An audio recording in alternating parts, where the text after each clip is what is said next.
Rolling.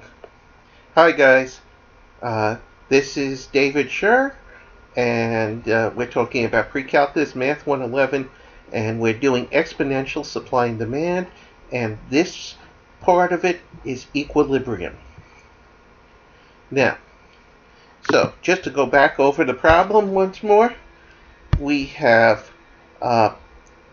we can sell 5 Toyota Corollas for $17,000 each. But if you make the price $15,000, we will sell 10 Corollas. Okay, and we found the exponential demand for that was this formula. The cheapest factory has 3 Corollas for $10,000 each, but the next cheapest has 7 Corollas for $12,000 each. And based on that, we found a demand function a supply function, that looks like this. Here's our supply function. So now the question is, what is the equilibrium price? The price that would, barring non-economic forces, right? What would the price of Corollas, what should it truly be?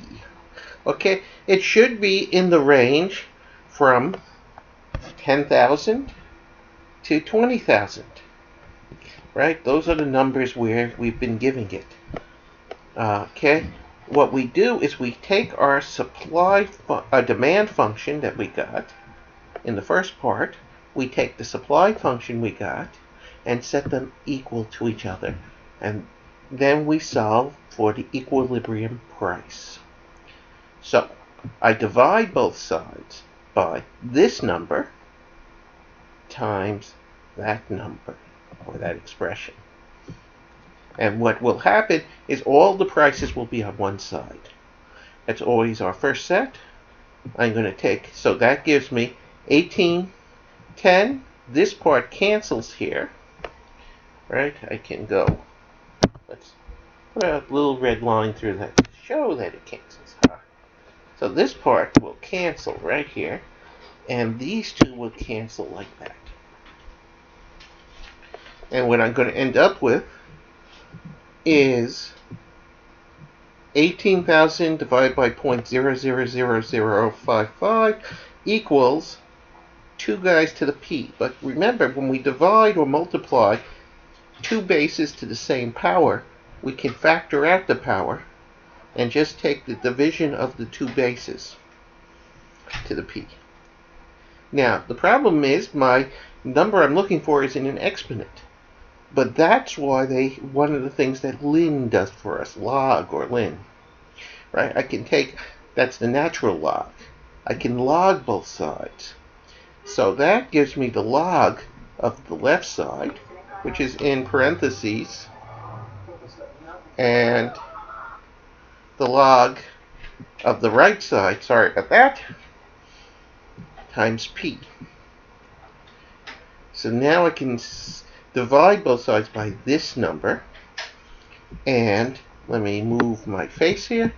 Okay, I take that expression and I use OneNote's calculator. So I took, this is this side, the ln of that, divided by the ln of that side, and that gives me, and sorry about that too, okay, the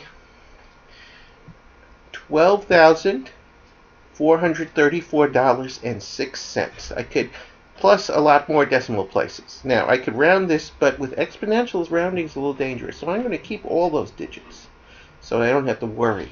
You generally can round to the nearest cents on this, but the good thing is, you see, that's between 10 and 20,000. It's exactly where I expect my equilibrium price to live. Now I use my demand function to figure out how many Corollas I'll sell at $12,000.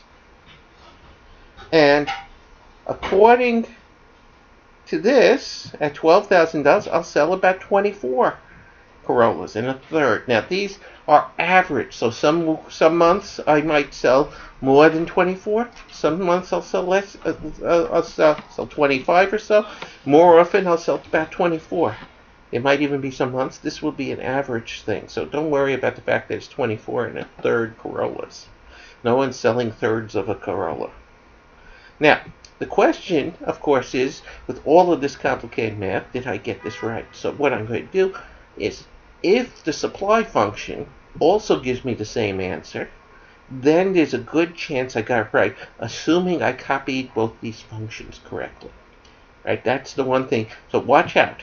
The most common error people I see on exams and stuff are copying errors.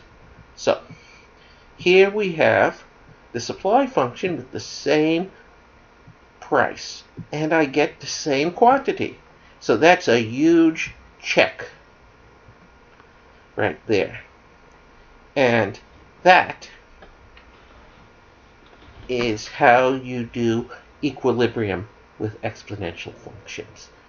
Remember, you use the logarithm to get the p out and all of that.